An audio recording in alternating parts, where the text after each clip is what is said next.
Okay? Pakasiban si Mr. Morales na may hindi magandang plano sa kanya. Kaya please, kung maaari magkaroon siya ng security, protektahan niyo siya bago mag-May 7. Kung ano mangyari kay Mr. Morales, dadalhin ng konsensya ko habang buhay. Dahil ako ang nag-expose nitong mga dokumentong ito. Breaking news. Actually, dapat patulog na tayo, okay? Patulog na, umaga na dito. Kailangan yung malaman, alright? Okay. Ayan. Okay, live tayo. Alright. So, napag-alaman natin, dahil nga painit na po itong ano na to, itong dito sa PIDEA leaks na ito, na kung saan nasasangkot nga si Marcos Jr. na siya ay isang user.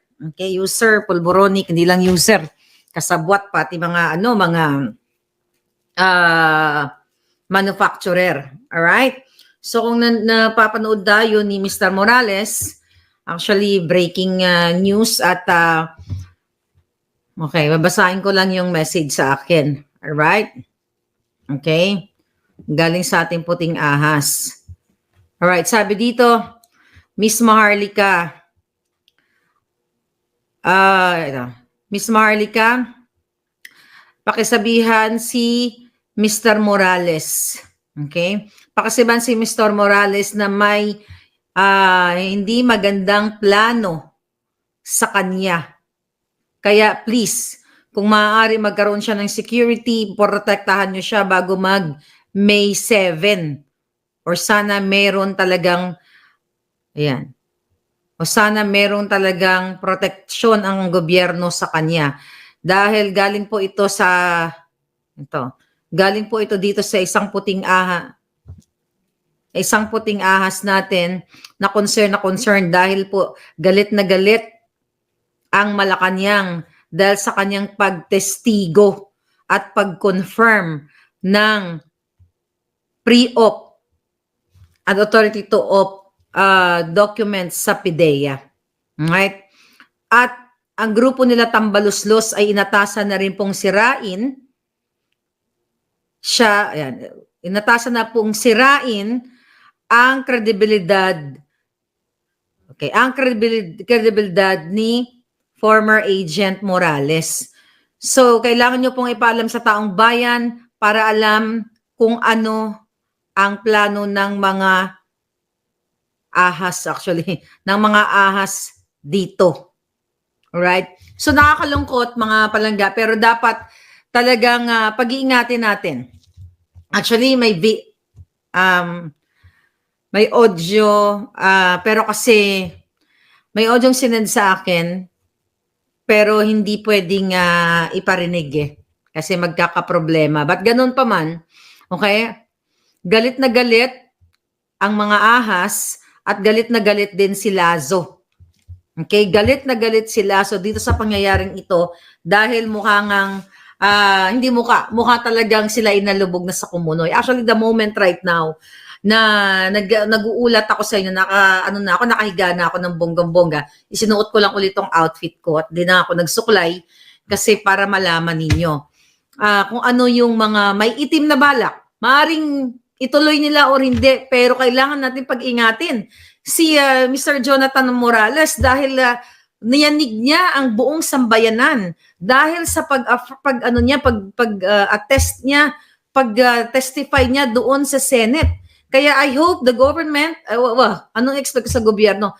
I hope si Senator Bato at ang taong bayan, hindi ko alam kasi walang power tayo ngayon sa bayan dahil mga bangag nga. Hindi kasi sabi ko nga mga kababayan, kung ano mangyari kay Mr. Morales, dadalhin ng konsensya ko habang buhay dahil ako ang nag-expose nitong mga dokumentong ito. So ngayon, inumpisa na nilang gurgurin. So ang gurgur po ay pwedeng totoong gurgurin siya at gurgur, yun nga, yung kanyang kredibilidad. Dahil ayon sa ating informant, gagastos si Tambaluslos gamit ang pera ng bayan para sirain o gurgurin ang kredibilidad ni Mr. Morales. Kaya nga mga kababayan, ito nga chinek ko, true enough, ayan 2 a.m. lang, 4 hours ago, I'm nag-abalang-abala ang mga tauhan ni Tambaluslos, yung mga young guns. Ayan dito, for House Leader Morales, for House Leader, okay? House Representative. Morales participation in Senate inquiries risks of destabilization. So pinapalabas nila ngayon na ang ginagawa ni Morales ay to destabilize the government. At nakakaalarma dahil, kaya nilang mag-fabricate ng crime, fabricate ng kaso o manggurgur. Kaya kailangan aware ang taong bayan. Basahin ko dito. Ang sabi ng Kongreso, House Manila Bulletin, House Deputy Majority Leader Tingog Party List. Sino ba tong Tingog na to? Sila Tambaluslos to. Representative Jude Asidre says the testimony of former Philippine Drug Enforcement Agency Agent Jonathan Morales linking President Marcos of illegal drugs is part of an alleged larger effort to destabilize the current administration. Umiikot na yung tumbong nila, kaya ngayon, maliban sa ginugurgur nila, ginurgur na nga ni Pidea Lasso ni Director General Lason doon sa Congress, etong si Morales na wala namang kinalaman, it just so happened na siya yung pumirma doon, so sinisumula na gamit ang pera ng bayan, mga palangga. Imagine nyo, sabi to, the testimony of a former Philippine Drug Enforcement Agency agent linking President Marcos to illegal drugs is part of an alleged larger effort to destabilize the current administration. So tinitwist nila. Binabalikan, I hope Senator Bato, itong mga nakarating sa aking mga informante, kailangan may proteksyonan si Mr. Morales, si Jonathan Morales. Sabi ko nga mga kababayan, dadalhin to ng konsensya ko kung ano mangyari sa kanya dahil ako ang nag-expose nitong mga papel na to dahil sa kagustuhan kong gusto ko malaman ng taong bayan na mayroon tayong addictus benedictus o bangag ng presidente. True enough, kasi nung na-receive ko yung text messages, okay, tinignan ko nga itong balita ito, naghanap ako ng bonggang-bongga. Ito,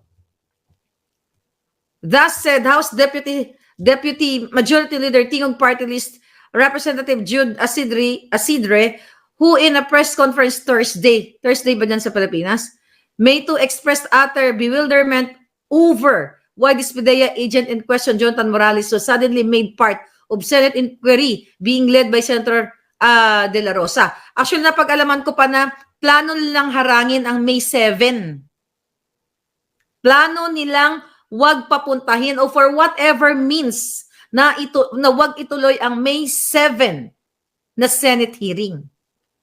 At I know, narinig tayo ni Senator Bato, naka-receive ako ng invitation, di ba? Kanina sinabi ko sa inyo, and I hope ito'y bantayan natin mga palangga. Kasi talagang ayaw nila, dahil talagang wildfire na hindi na nila kayang ampatin. Wild na nga Hindi nila kayang ampatin ang issue na pinatutuhanan ni Morales na itong dokumentong ito ay siya ang tumipa, siya ang nag-interview doon sa confidential informant na si Marcos Jr. ay nung March 11, 2012 ay huhulihin sana dahil nga sa pagkabangag niya at sumisingot siya ng pulburon base doon sa confidential statement. It just so happened na pinigil ni Ochoa, dating executive secretary.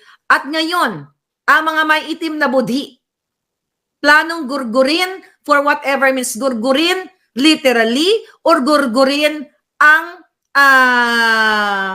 pagkatao ni Mr. Morales. Ay, sabi nga ni Mr. Morales, paano nila babasagin o dudurugin yung durug na? Pero kailangan ninyo malaman para alam ng taong bayan na kung ano man ang mangyari between o bago mag-May 7, nireport ko na sa inyo. Dahil wala namang mainstream media na magsasabi sa inyo kung ano yung totoo sa likod ng camera.